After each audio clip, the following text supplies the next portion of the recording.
want to say hi, everyone. This is Kathy Galvin, and I'm director of the Africa Center at Colorado State University, and I want to welcome everyone, those on our panel and all of our visitors. I just want to say a quick shout out to Julia. Julia is working for the Africa Center and is in charge of this production. So Julia, do you want to just say a word about yourself? Sure. Hi, everyone. My name is Julia. I'm Media and Communications Coordinator for the Africa Center, and I'm helping to put this all together. And I'm also a PhD student in political science, environmental policy, and politics. Thank you, Julia. So welcome everyone again to our Eye on Africa series. And in this case, we have a panel discussion. We'll be recording the session for those of you or your friends who who can't make it or you can't stay. Just a note to the audience, please put your questions in the chat, and we'll be asking those questions as they show up in the chat. And today's panel is titled Human Diversity and Inclusive Research as a Catalyst to Effectively Protect Nature. We have a remarkable group of women here for Women for the Environment Africa, and we'll hear a little more about that. They're all fellows of that organization, and they'll be talking about some of their work and their work with We Africa. I'll introduce our panelists, and then Zelani Gondwe will moderate the session. So first, I'd like to introduce Nafisa Esmail. You want to wave your hand?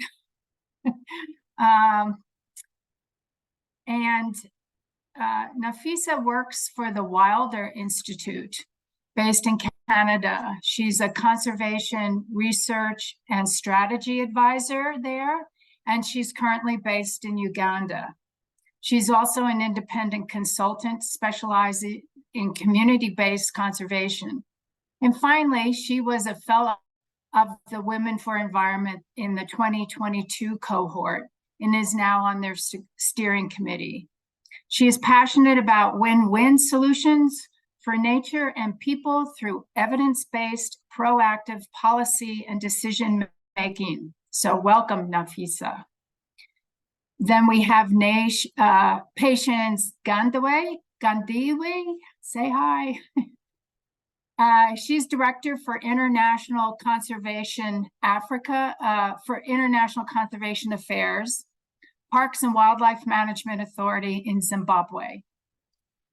Trained as an ecologist, she has passion for science-driven, transboundary conservation initiatives and contributing to the effective implementation of multilateral environmental agreements.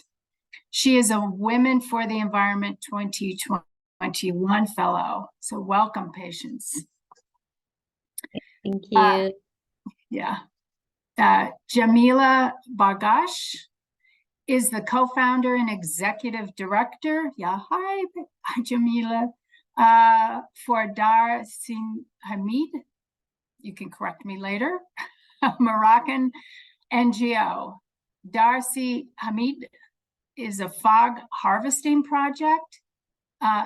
Their fog harvesting project is the world's largest fog collection and distribution initiative, delivering clean water to communities in southern Morocco.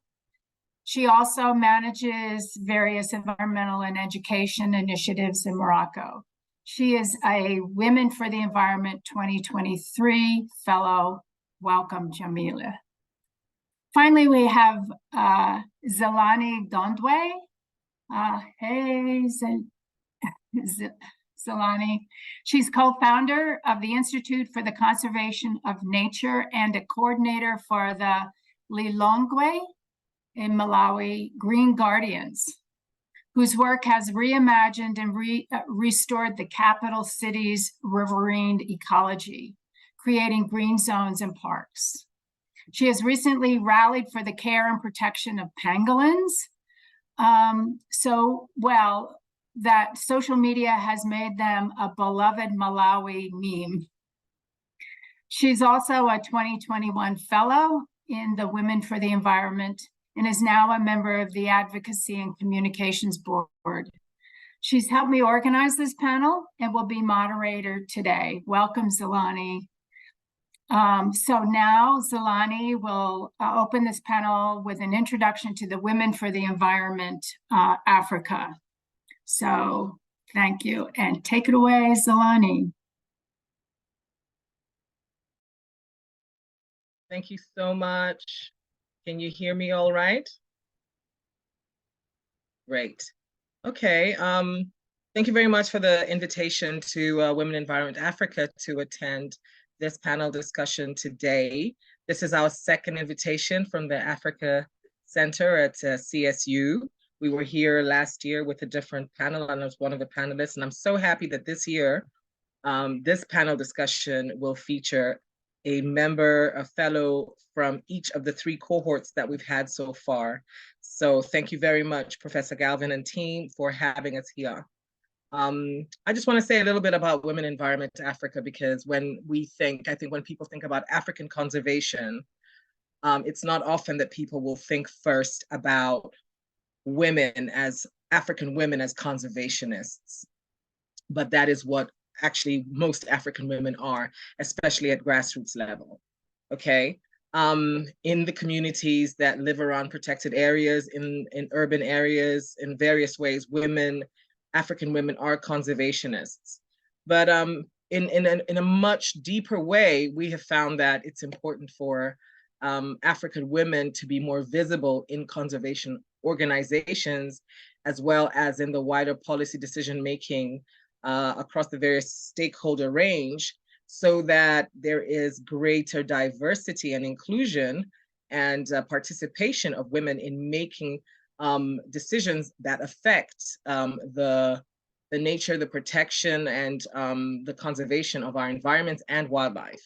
And to that purpose, we found, and we've seen over many, many years, a lot more women becoming visible as protectors of the environment and who are African. I think more traditionally, women from the global north, a few women from the global north have been synonymous with conservation in Africa. And what Women for the Environment Africa strives to do is to protect that. So while I'm just going to tell you just straight from our playbook, and you can go to our website and read that information, that protecting the diversity of our environment means that we must look at the diversity of the people who are involved in protection of the environment. So we are very much standing on this hill, and we will die on it. It is a fact that diverse teams are more productive, collaborative, resilient, and innovative.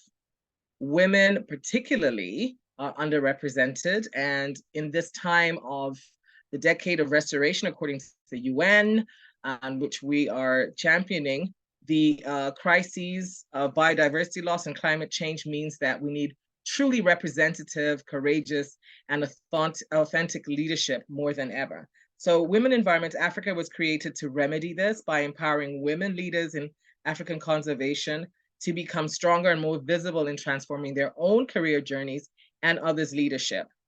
So this 1-year-long leadership project fellowship, it takes a cohort of 20 women who are in senior positions in organizations and governments working in conservation across the board in Africa. And we have trainings and dialogues, one-on-one coaching, mentoring, and peer-to-peer support for the fellows over a period of 1 year. And this began in 2021, and I was in cohort 2021, and we are now about to graduate the 4th cohort for 2023. And I'm so pleased that I have 3 fellows with me, as I said, from 2021, 2022, and 2023.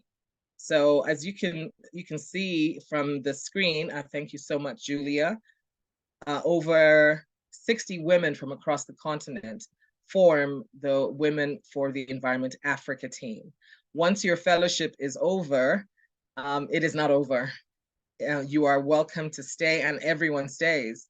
And we've become now not just a leadership program that lasts a year, we're a growing movement of African women leaders who are vested in transforming the way conservation is done and perceived and funded in Africa and the global South. So that is the purpose of WE. It is about creating a community of women leaders that can impact their own work and others' work across the environmental space of Africa and beyond. I'd just lastly like to leave you with a quotation from one of our advisors at WE, and that's Dr. Musimbi Kanyoro.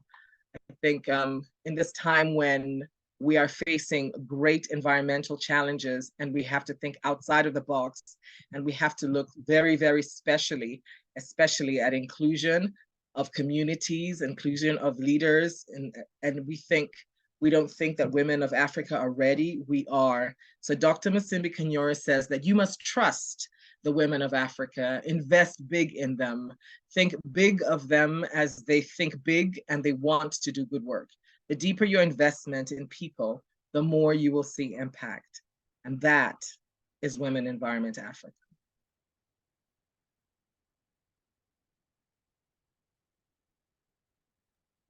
Thank you, Zolani. That was brilliant. That was wonderful. So thanks so much for that introduction to your colleagues and friends and to the whole WE Africa. So can I turn it over to you to ask individuals to say a few words about their work? Absolutely. Thank you so much. You know, we're sitting on a digital platform, on a virtual panel with an audience that we cannot see and we cannot physically or, feel and see. And therefore the energy that we often look for in a room to help us gauge whether we're in a safe place is difficult to read online. And one of the most important things about sharing information and sharing stories is that it helps shape how people will perceive and interact with you. And when we talk about diversity and inclusion, we're also talking about making these workspaces and these sharing and communication platforms also safe places. So Women Environment Africa was created to let women feel safe, women leaders feel safe in sharing their stories and their challenges and figuring out their paths and learning tools to deal with these things. But here we are, 4 women from Women Environment Africa talking to Africa Center and people from elsewhere in our networks who are coming to this talk. And we're not so sure if as we talk about stories of diversity and inclusion, which means that we have to talk about vulnerability and being given space or demanding space, whether the stories we share, which are personal, will be taken in the light that we need. So I just want to remind everybody that, what you're hearing from us today is information and stories of our work, our challenges, and some of these stories will mention, maybe not by name, but they can be, can be understood to be funders and partners who've been giving us challenging situations. So I hope that you will come with no judgment to the situations that we share, understand the challenges that we've been through, and give us, the confidence to share our information with you.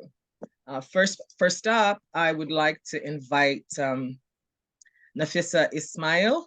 Nafisa, you've already introduced her, and she's a scientist and an amazing woman, African woman who may not have received a lot of support from a community or communities that she's worked in, because what is perceived to be African woman can vary from place to place. Nafisa has lived and worked across the global south in so many different countries, and she hasn't always felt welcome in the organizations that she's worked in and the projects that she's done. And I hope she's going to be able to share that. Nafisa, I hope you're feeling confident enough and feeling strong and supported here to share your experiences and how your journey with conservation and research has led you to do some of the amazing things you've done. And through we, particularly this year, in taking conversations about inclusivity beyond borders in Africa and in Europe. Thank you. Over to you. Thank you, Zalani, for that wonderful introduction and for setting up this space so beautifully. So I'm going to be brave and share very personally with you all today. So a little bit about me, that's where I need to start, is I grew up between two very different worlds, between Canada and Uganda, but was born in Kenya as a third-generation Kenyan. I've always felt I didn't quite belong or fit in just one place. I felt that I fit in many different places, and that was hard growing up. But yet it's this, and I think the love that I have for different cultures and places, as well as the many experiences of discrimination that I've felt from a young age, that has paved the way for me to easily relate and emphasize with people from all walks of life, from different perspectives. I've often had strangers open up and share with me. And I think that's been a gift. I recently heard the phrase, it's the crack from which light comes through. And I love it. I feel like it reminds me of my journey. Going back to 2019, I had been living and working in the UK for several years. I was coordinating a research program on the legal wildlife trade at Oxford University. And when my contract ended, I realized I didn't want to stay in the UK, and I wanted to go back to East Africa to contribute to conservation in a more grounded and practical way. I found an opportunity at a Kenyan-based organization, which I thought would give me just that. And I was excited to take on a new challenge of leading a new program of work. But as things progressed, just about a year in, I came to the realization that the organization I was working with did not share the same values as I did. The environment had become toxic, and I couldn't continue to work somewhere where I was discriminated against and I wasn't valued.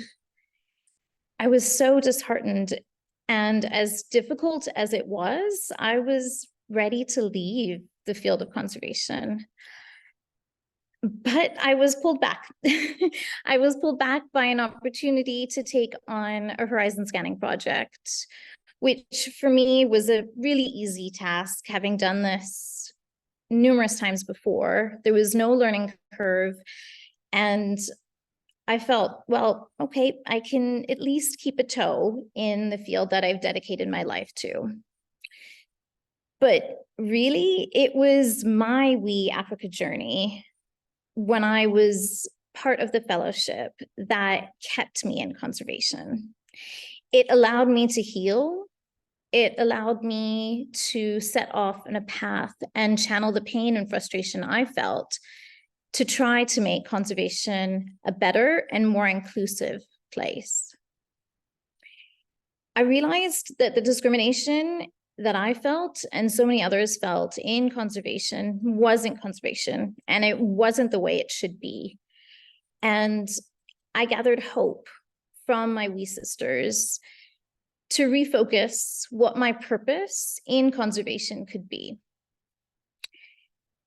And I did this just this year, as Alani mentioned, through leading a few workshops. One, which was held in Kigali at ICCB, the International Congress for Conservation Biology, and another for a group of early career conservationists from around the world gathered in Oxford as part of ICN, the Interdisciplinary Conservation Network. I designed these workshops to be thought-provoking, to increase people's self-awareness of their unconscious biases, and ultimately reflect on how this affects inclusivity, diversity, and equity in conservation research. Because I strongly believe that in order for us to be genuinely inclusive to diverse voices, we need to start reflecting on ourselves, how we see ourselves, how others see ourselves, how we are accumulation of different and complex intersecting identities, and how this can shape the impact we have and shape our feelings and actions. But this is uncomfortable. This is uncomfortable to face this and really dig deep. And so in these workshops, it was paramount to set up a safe space where everyone was given an opportunity to sit comfortably in the uncomfortableness in a sensitive and non-judgmental way, just like Zalani has tried to set up for us today. This space in these workshops allowed for sharing, allowed for an understanding of others, and to start cultivating mindfulness in diversity. It was incredible that in both the sessions I led, while there was all kinds of emotions, by the end, almost everyone shared openly and freely, and both these groups were mostly strangers. And it was just fascinating to see how things unveiled and to see how these reflective exercises opened up such meaningful connections between different people in the room. It led to conversations on what people could do in their own areas of work to be more diverse and inclusive, and ultimately work towards transforming the conservation sector. Being able to hold these dialogues with different people has been beyond fulfilling for me. And the feedback that we received during and after the sessions was very revealing. Many people told us that the session provided a space where they were, for the first time, heard and seen in a work environment. They felt heard to share their challenges of navigating work environments because they haven't been seen or they face some form of discrimination. This just goes to show how much these spaces are desperately needed in conservation, so we can retain talent and we can retain a group of inspired conservationists that are going to make a difference for our world. And so I'm hoping that I can continue to hold this space for others. And I encourage all of you too, to be reflexive, be curious, and empathetic to the beautifully rich diversity among all of us. And I want to finish by sharing something that came up in one of the workshop breakout groups as a little bit of food for thought. Conservation is a behavior, and if we want to change the behavior, we need to be curious of how the messenger that is pushing conservation is perceived, how this impacts the change of the system. If we want people to value the various components of the system, we need more diverse messengers so that we can deliver the message more powerfully and build various layers of representation.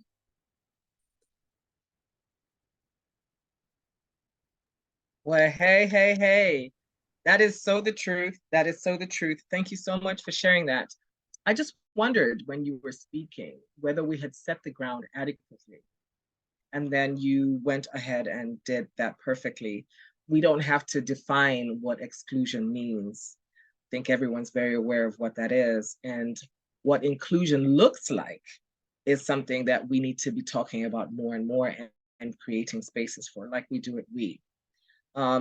Your experiences with the ICCB and the workshop that you did in Oxford a couple of months ago elicited so much interest and support that we are continuing to have these dialogues. So people who are listening and who are interested in unpacking and unraveling and talking further about this, please do get in touch with us. You can contact Nafisa, her details are around. You can contact any of us. Leading over to Professor Patience Gandiwa. Patience, you're a published, peer-reviewed scientist. You have an incredible career in Zimbabwe in wildlife conservation, and that requires multi-stakeholder engagement. How, in your work, does human diversity and inclusive research come to bear for the protection of nature and wildlife?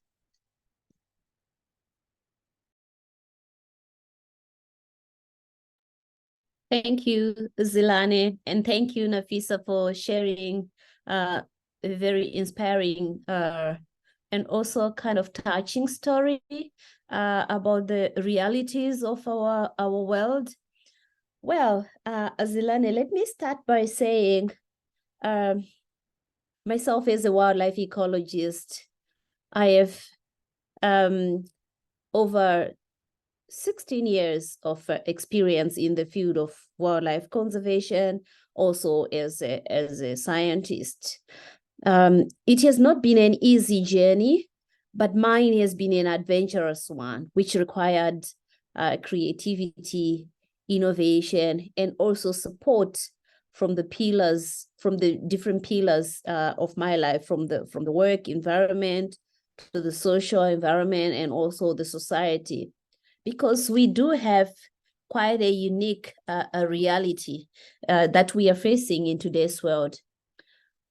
I'm sure some of you might already be aware that G20 countries account for over 80% of the researchers or the non-scientists that we know. That's a fact. They also constitute over 90% of the research spending, and over 90% when you look at the scientific publications, because of course it requires resources to be able to invest in meaningful scientific research. But somehow in my journey as a wildlife ecologist who is born and bred and trained in Zimbabwe, this has been a little bit different, because I learned to do good science, even with very little resources. And that is very important, to be able to have the capacity and to have invested and mastered the science and the art of research, so that whatever research has to be done for it to be meaningful and to have some integrity, it has to be done well. Our worldview is shaped by where we come from, our experiences, and also our values at a personal level, and also as a society, and sometimes as organization. So this really already right from the beginning indicates or give us some leads that there is no science or meaningful conservation of wildlife without paying attention to the issue of diversity. And when you say diversity, it's diversity in the broadest possible context. We need diversity across the gender divide. We need diversity across the age also divide. We need diversity in terms of ethnicity and also background, because as a scientist, wildlife doesn't know any boundaries or vouchers. They saw the air and they move from one place to the other.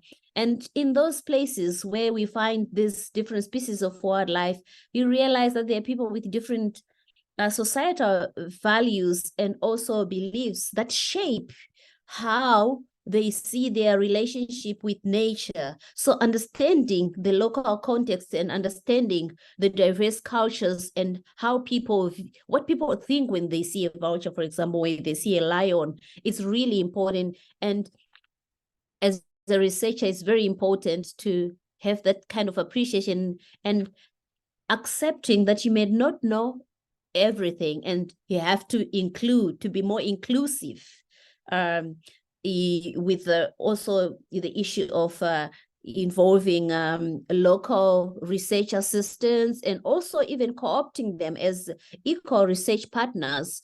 There's increasing value in terms of citizen science and also sharing the specific roles and responsibilities to make sure that we create a genuinely inclusive society, especially in those landscapes where there are no fences, or we pursue the wildlife conservation agenda beyond the protected area network into human-dominated landscapes.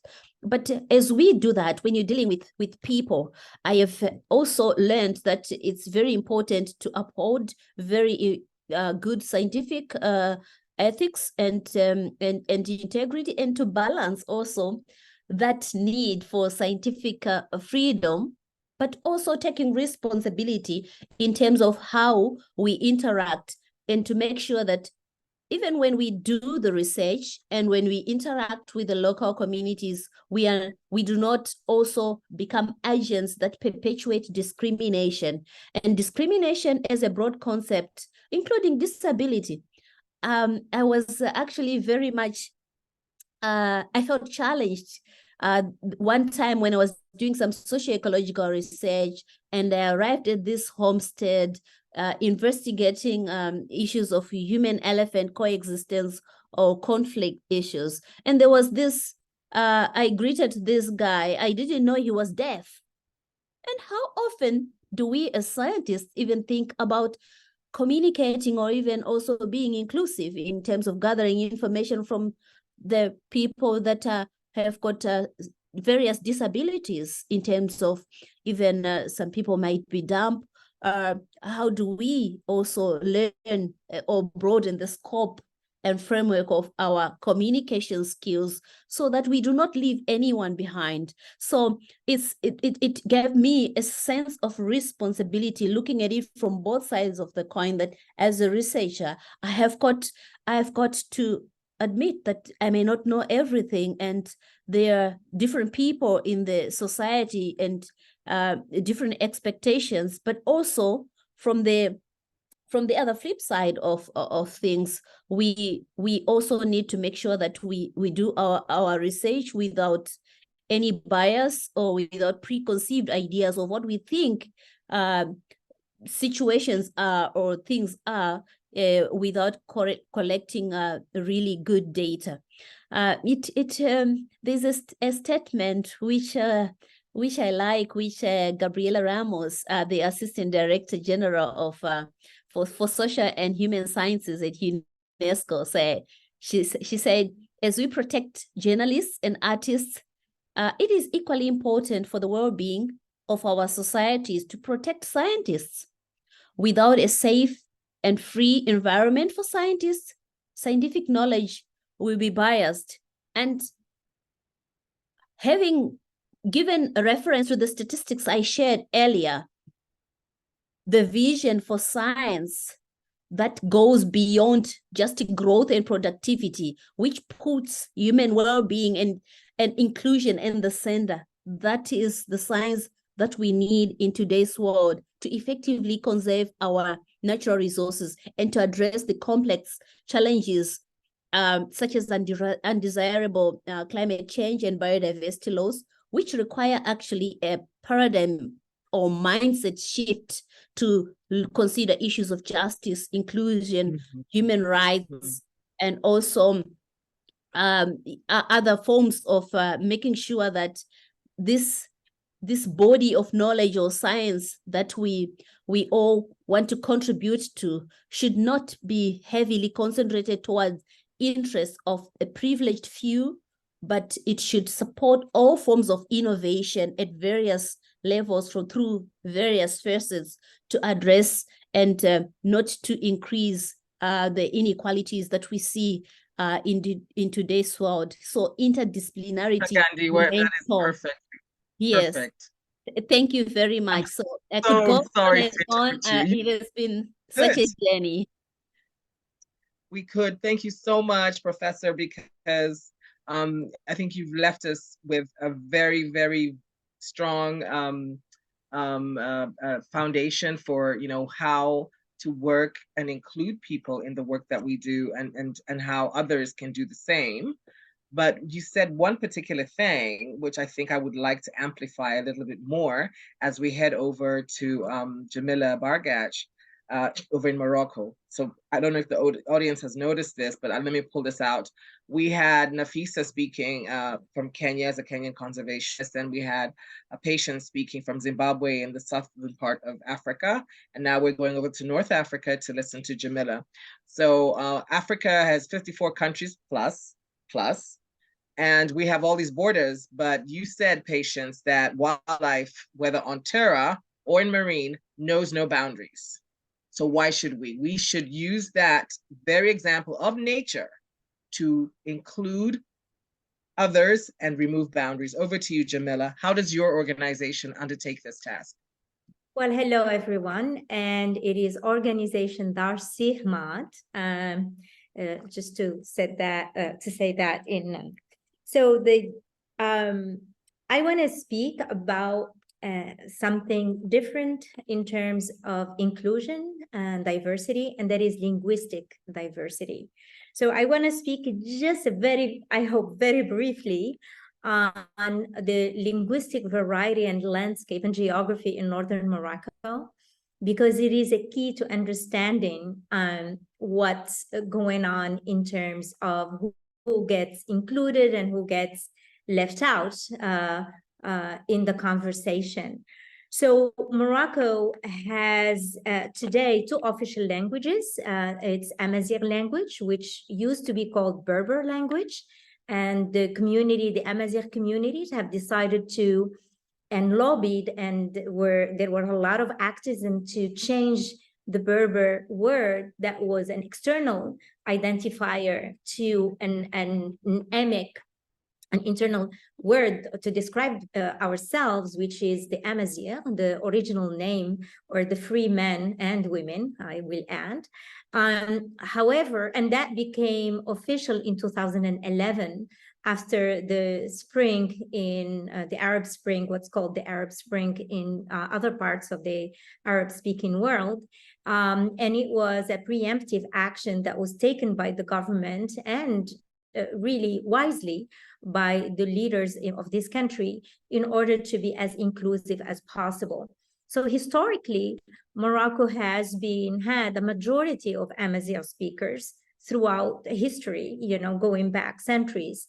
And when under the French colonization that spanned from 1912 to 1956, after the French left, the French became a necessary part of, a necessary component, an element of the linguistic reality of Arabic, Amazigh, various dialects of Amazigh depending on the regions, plus French. And then each of the languages acquired a sort of value status. So French is more advanced, quote unquote, more prone to give people who speak it a socially advantageous position, more jobs. And then there is Arabic that became increasingly dominant, various programs for teaching Arabic. And both, of course, French and Arabic are written languages with long histories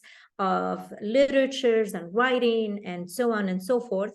And then Amazigh language is predominantly a spoken language. It has its own scripts called the Tifina scripts, actually a beautiful script that we find a lot in the tattoos of the Amazigh women used to wear that are not practiced or done, adorned. The women would adorn their bodies with that, and men too in certain regions.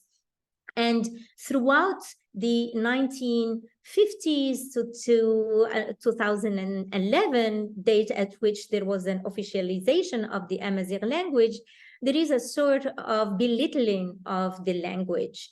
And there is a sort of Jamila, I'm so Yes? sorry to interrupt you one Yes? second. Mhm. We have about 14 minutes before the end of this discussion, and we Mhm. need to give audience also time to participate.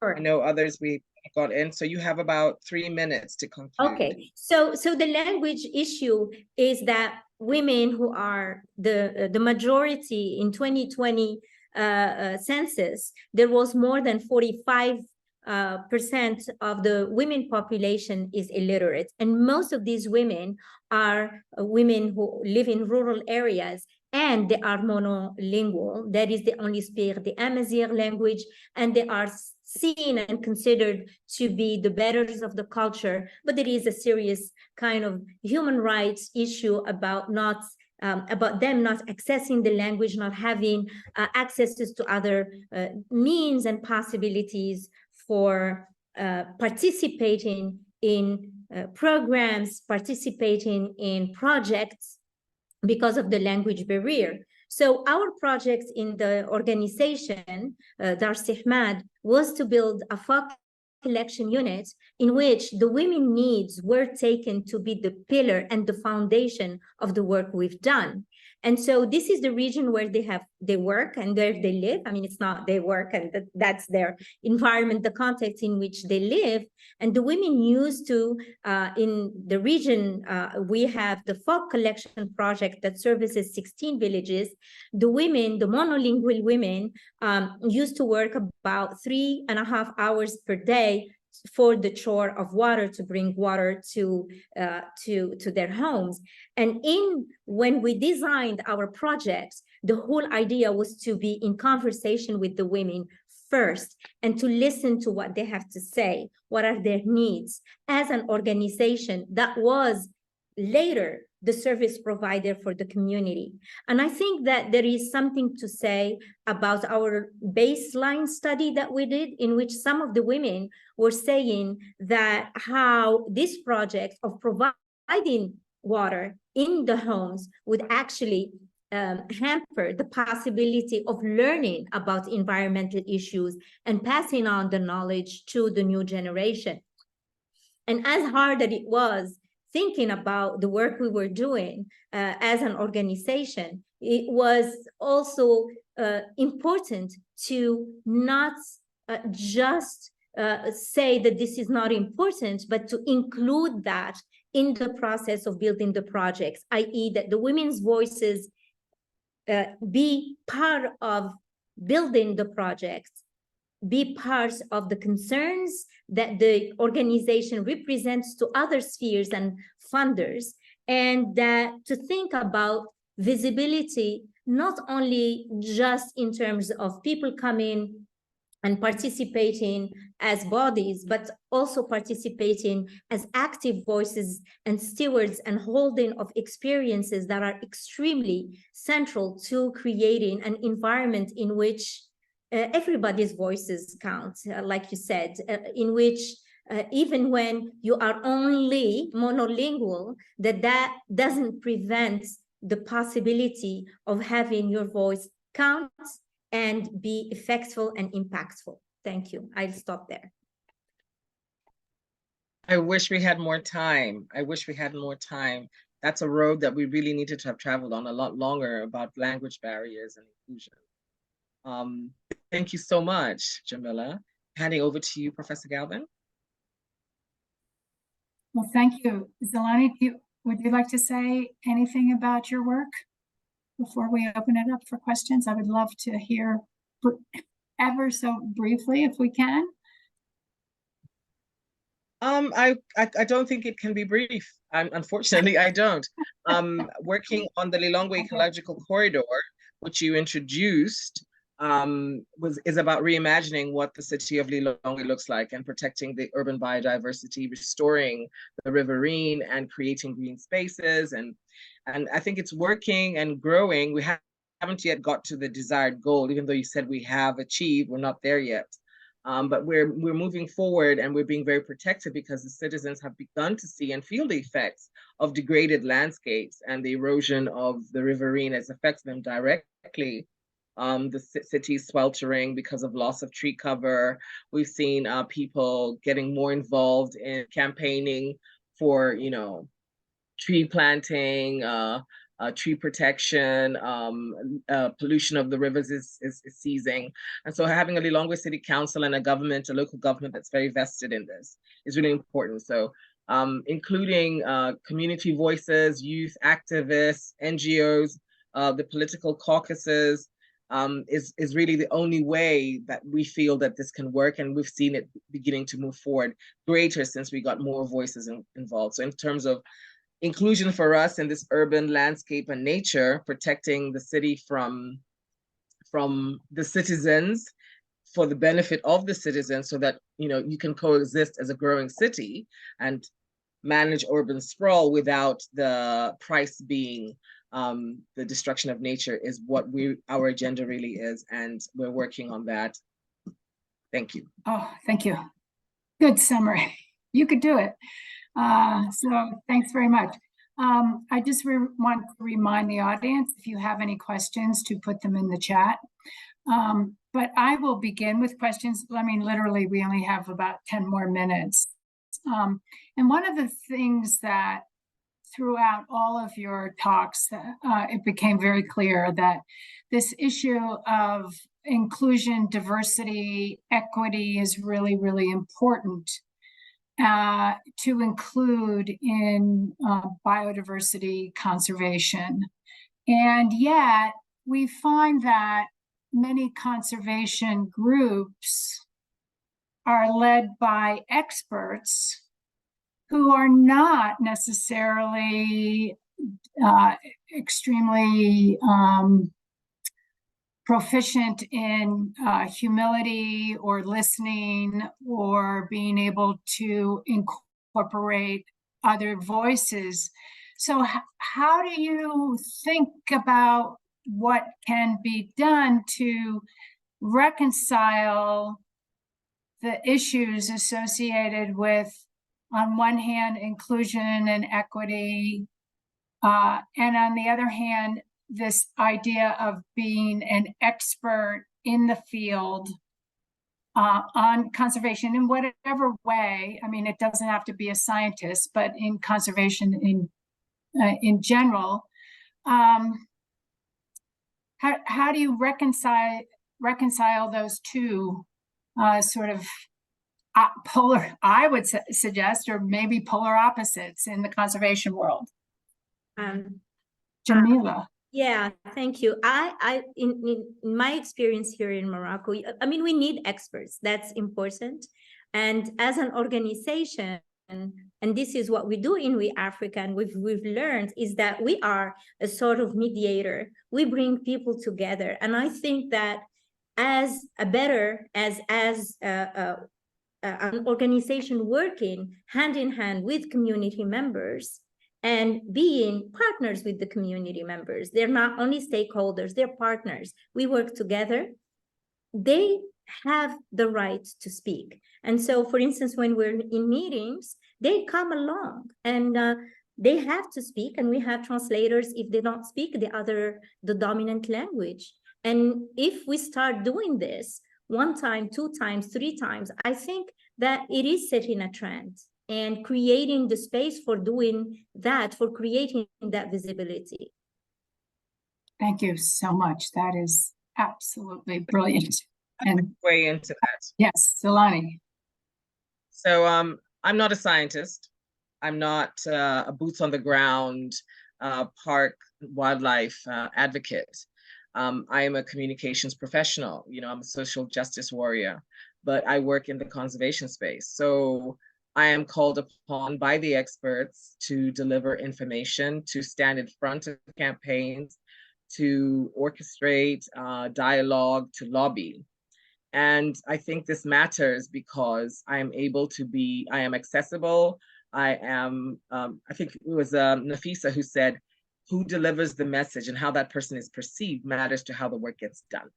Mm-hmm. So I think it's a recognition by all the parties involved that there are different skill sets that are required in this fight, in this journey.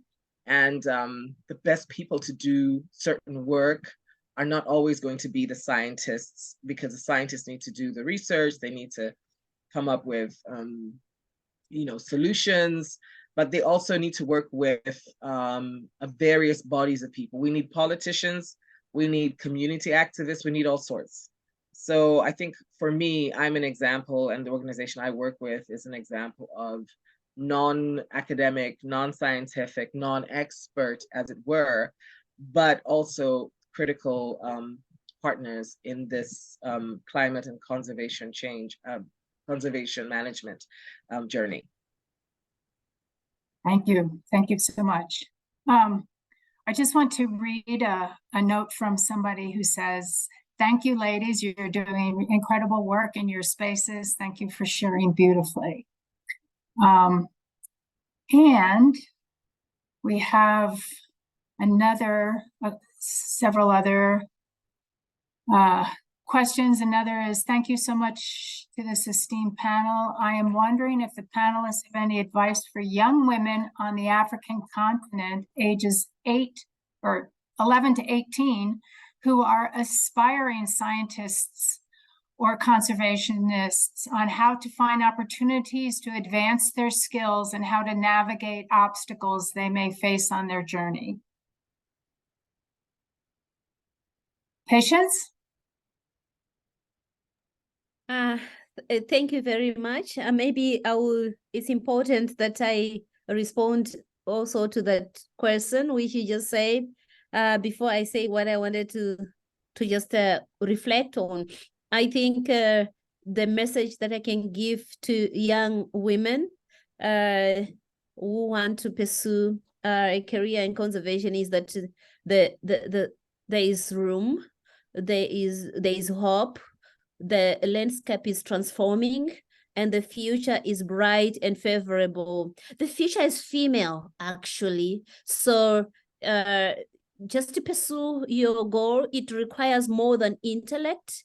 It requires passion also to make a difference and believing in what you want to do. Like, it's like having a preacher who doesn't belong in their own gospel. You won't transform lives. You need to believe in your own gospel and believe in you also, so that other people can believe in you. The world is already transforming, and particularly those young girls that are in the global south and those that intend to do research in the global south. We are having a more and more conscious and more environmentally conscious society, and there is increasing interest in citizen science. So it will not be business as usual. Thank you. That's great. Anyone else? Nafisa. Thank you. Thank you, Patience, and all of you. Just to also say to young, inspiring women, I couldn't agree more with Patience. I think things are changing, and we hope to, as part of We Africa, to be helping to pave the way. So the journey of the next generation of female conservation leaders will be easier. There is change that we are seeing also globally. There is more demand for a movement away from parachute science and a movement towards decolonizing conservation. And I am confident that things will change. And that's because it has to. And there are many passionate women and men that are working towards making that change. And so some of these other incredible women can inspire, and they can continue to inspire, and our stories of wanting to leave the passion and leave the field can inspire young people to continue. And because it is, like Patience said, it's the passion that drives you. And I think it's the passion that drives almost all of us. So hang on to that. That is so true. Thank you. Anyone else want to contribute to that? We have another question here, and it's for Patience, but I would invite anyone, all of you, to speak. And it says, as you have reflected on how to make research more inclusive, what is your advice for up-and-coming researchers, be it students and others, in ensuring they widen their scope of communication skills, as you called it? So how can students actually increase their communication skills, even though they might be doing some research in conservation? And that does not necessarily include how to learn how to communicate your science. Anyone would like to address that? But advice for that? Just for me, the idea of the inclusion and the skills is to also work on empathy and understanding, even if there are language challenges. You can't speak all the languages if you're doing research in various sites, but to always be sort of open and be empathetic and compassionate when you're doing research. That is a rule number one, be aware of the body language, of the movements, and it really helps a lot to make the person you're speaking with or the information you're trying to gather feel more at ease. And it is not just a simple extractive kind of practice, but something that's a little bit more inclusive. And then once the publication or the work is done, to absolutely recognize the importance and the impact and the participation of the people who have been interviewed and participated in the work. Absolutely. Yeah. Patience, were you going to say something? Yeah, just to add to what Jamila just said, and also maybe Nafisa, I think the most important advice that I can also give them within the context of our discussion for today is that there's need to ensure that there is what I can call maybe plural representation, which is both a normative and also substantive imperative, and just making sure that researchers, as a researcher, you must come from also having understanding of broader variety of social background, and also the other parties or citizens or communities. You need to encourage them to also participate more actively in shaping the knowledge, so that the science that comes from that becomes more democratic and reflects plural interests and needs. And that also, you should also be prepared to have that understanding that knowledge is asymptotic. You can never get to a point where you can say, you know everything. So you need to keep learning, and you need to have that thirsty or a genuine curiosity and a genuine interest to be inclusive, and also to understand people from diverse backgrounds at a personal level. And I think communication skills are key. I've seen in Zimbabwe, most degree programs have introduced a core course called communication and life skills. Those skills are really, really important. It is an elective course, but I think if it's available in your university or in another department, and if you have time, or even LinkedIn learning, learn communication skills, they are very, very important, more than some of the technical stuff that you might struggle with. Communication and having people skills, it's important because it can shape the outcome of your research as well. Thank you. May I? Oops. No, this Yeah. No.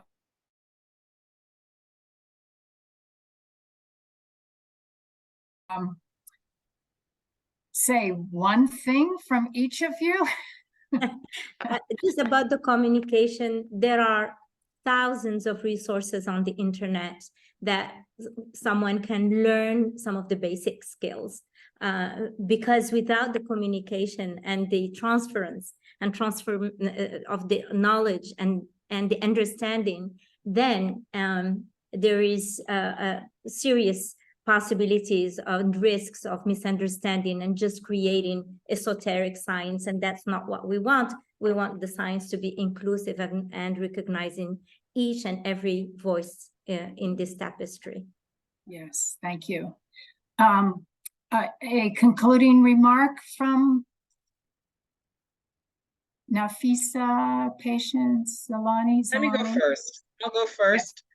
I'm the moderator, and because it's just eating me up, I have to say, because Sir David Attenborough, this male colonialist, naturist awesomeness, said it, and he was right when he said this in 2020. He said 2021 when he said that saving the planet is a communications challenge.